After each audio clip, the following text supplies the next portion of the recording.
Donc Lionel, je te laisse débuter, te présenter. Tu as du coup 5 minutes et après on passe aux questions-réponses. Ok, Merci. je vais essayer d'être concis. Merci à tous. Si c'est possible de lancer les slides, ce serait formidable. Donc, je suis Lionel Avaux. Je suis le CEO de What the Shop. On se définit, donc on est une solution technologique de digitalisation du point de vente. On se définit comme un éditeur de solutions qui vise à améliorer l'expérience du consommateur dans les lieux physiques et en particulier dans le retail. Pour ce faire, notre objectif est finalement principalement d'améliorer la performance des points de vente et on s'appuie là-dessus sur 3 métiers. Le premier, qui est notre cœur de métier, notre historique, c'est le Lean Store Analytics. Donc, l'objectif est de mettre en place de la technologie en point de vente pour être capable de comprendre le comportement des visiteurs dans un espace physique et singulièrement dans un magasin. Deuxième métier, le Drive to Store, où on a une démarche en particulier sur un levier média qui est l'affichage, le DOOH, qui peut venir en complément de ce que propose Wellpack. Donc c'est un levier complémentaire média qui peut permettre de générer du trafic en point de vente. Et le dernier point, l'expérience in-store, c'est comment faciliter l'usage du smartphone pour les consommateurs quand ils sont dans un magasin. Donc sur ces 3 métiers, je vais essayer de vous détailler ça en quelques minutes. Sur le premier métier qui est l'analyse du comportement dans un lieu physique, je pourrais vous faire une conférence sur le sujet. Il y a de multiples technologies disponibles pour détecter des individus et analyser leur comportement. Nous, on a fait le choix de se centrer d'abord sur un socle de Wi-Fi analytique qu'on va venir compléter avec des capteurs infrarouges et vidéo. L'idée, c'est que le Wi-Fi analytique est la solution qui offre la plus grande profondeur d'information. On va donc être capable de savoir, avec un déploiement de technologique très léger, on va pouvoir savoir combien on a de visiteurs, évidemment, combien également on a de flux passants devant un magasin, combien de temps les gens restent, quel est leur parcours dans un point de vente. Donc, on a une profondeur d'information très importante. Il y a un défaut qui est que comme on détecte les téléphones, on a un taux de détection moyen de 85%. On n'est donc pas totalement exhaustif. Et c'est là qu'on va pouvoir venir ponctuellement ou de manière plus générale compléter cette technologie de mesure avec de l'infrarouge ou de la vidéo en fonction du contexte, en fonction des impératifs financiers. Voilà. Donc notre premier métier, c'est d'arriver avec ces briques technologiques, d'être capable d'offrir une solution vraiment end-to-end. Ce que je veux dire par là, c'est qui inclut à la fois les capteurs, à la fois la couche logicielle. La seule chose qu'on fournit finalement in fine à nos clients, c'est l'URL de notre plateforme et des accès login password. Donc voilà, premier métier, comprendre ce qui se passe dans un point de vente. Second métier, générer du trafic. Alors il y a toute une série de métiers. Dès lors qu'on comprend le comportement en point de vente, on va pouvoir accompagner nos annonceurs dans la mesure de l'impact de toute leur campagne média. Ils vont pouvoir objectivement mesurer si, lorsqu'ils lancent une vague média, ils observent une évolution dans le trafic en point de vente. Mais plus singulièrement sur le média DOOH, là on a une capacité de mesure assez fine.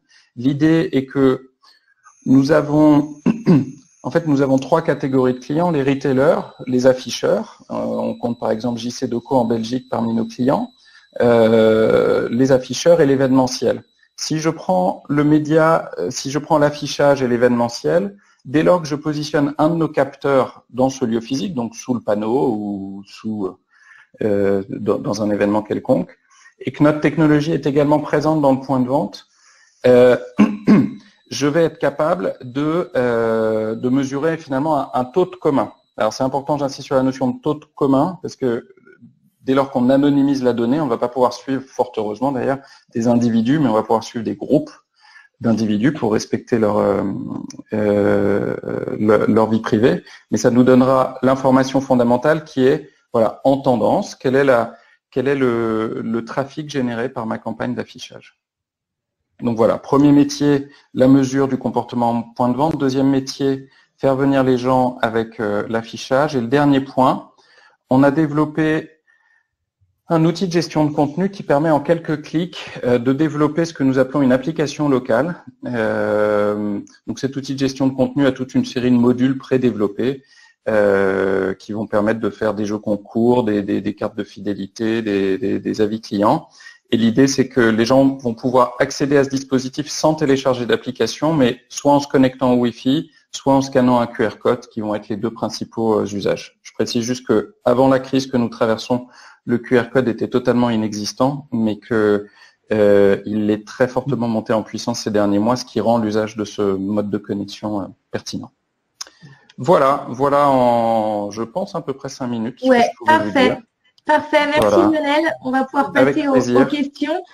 Isabelle, si tu peux poser ta question, s'il te plaît. D'accord. Bonjour, merci pour cette présentation très claire. Moi, j'avais une question comme l'accès au public et aux événements publics sont limités actuellement.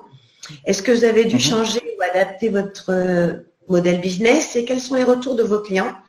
Puisque évidemment, ça ne doit plus être les mêmes tracés, j'imagine, à la fois de déplacement et peut-être de comportement dans les boutiques ou même dehors.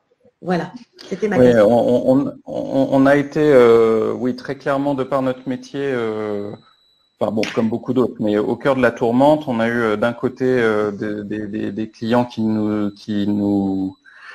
qui avaient vraiment besoin de nos données tout simplement pour piloter les fermetures, piloter les réouvertures, donc ils devaient bien savoir ce qui se passait et prioritairement savoir quel était le flux de passants devant leur magasin pour savoir s'il y avait un sens business ou pas à réouvrir les magasins. Qu'est-ce qu'on a fait nous pendant la période? Oui, il y a eu des changements, donc très clairement nous on a une division entière qui s'est arrêtée, qui est la division événementielle, donc là on n'a plus du tout d'activité là-dessus. Je viens d'apprendre hier là qu'on équipe par exemple le salon de l'automobile à Bruxelles, qui est un projet important pour nous en début d'année, qui vient donc d'être annulé pour l'année 2021. Donc voilà, on fait face à ça.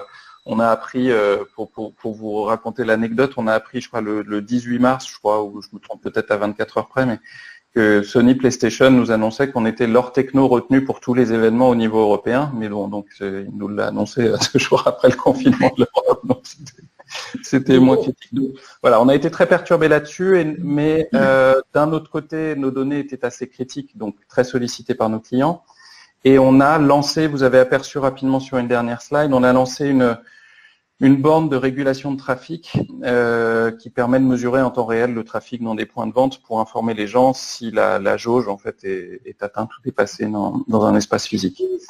Donc on a eu un changement des attentes plus sur le domaine clairement sécuritaire finalement. Voilà. C'était ça le. D'accord. Et vous avez un retour de vos clients qu'est-ce qu'ils peuvent vous dire justement sur l'impact par rapport à vos données et votre ROI donc possible du coup?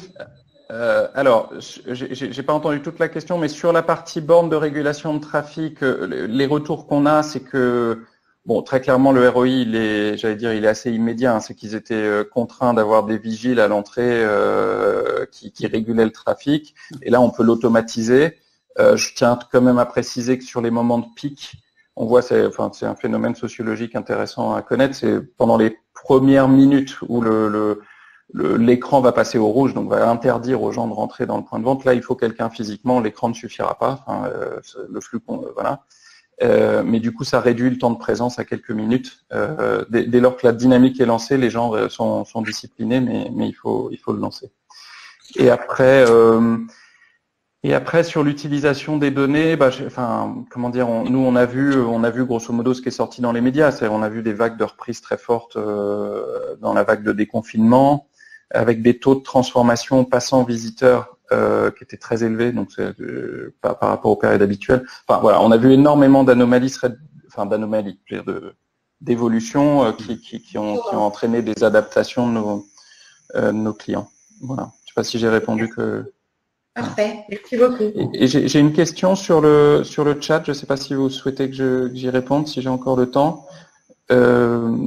Lionel, excuse-moi, Lionel, oui. Peut-être Philippe, une petite question pour les questions qu'on sur le chat. Je vous invite du coup à y répondre par écrit au fur et à mesure des interventions. Donc Philippe, si tu as une question en 1 ou 2 minutes, Oui, une question rapide et je vais rester malheureusement sur cette actualité Covid, de façon à essayer de comprendre comment le manager que vous êtes a pu d'une part adapter ses processus par rapport à la situation, en particulier sur la gestion de la relation client, et comment le manager que vous êtes a pu constater de bonnes pratiques ou constater malheureusement de mauvaises pratiques dans le cadre de cette relation client. Peut-être aussi dans le cadre de la relation avec l'ensemble des collaborateurs finalement. Alors, je vais commencer effectivement par le plus important pour tout manager qui est l'équipe.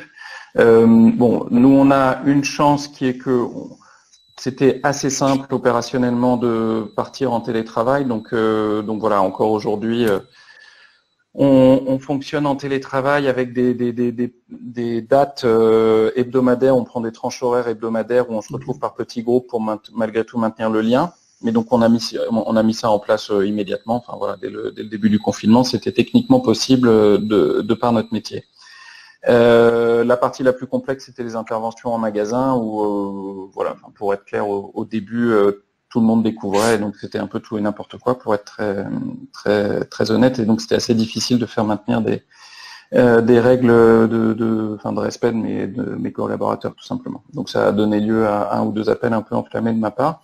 Et puis sur le comportement des clients, je vais reprendre un peu ce qui était dit plus tôt. On a vu, je pense que les temps de crise sont propices à l'expression de la caricature des caractères. Donc on a eu, je vais pas les citer, mais on a un client qui allait pas bien et qui, je pense clairement, a pris la liste de tous ses fournisseurs, a envoyé un mail en disant on coupe tous les contrats.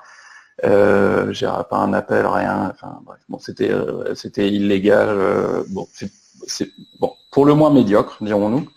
Voilà. Et puis de l'autre côté, j'ai eu des gens formidables pour le coup. Alors là, que je vais citer en exemple, qui était le groupe PSA, où j'ai le premier appel, ils ont dit voilà, ce qu'on fait, ce qu'on a mis en place ces différentes années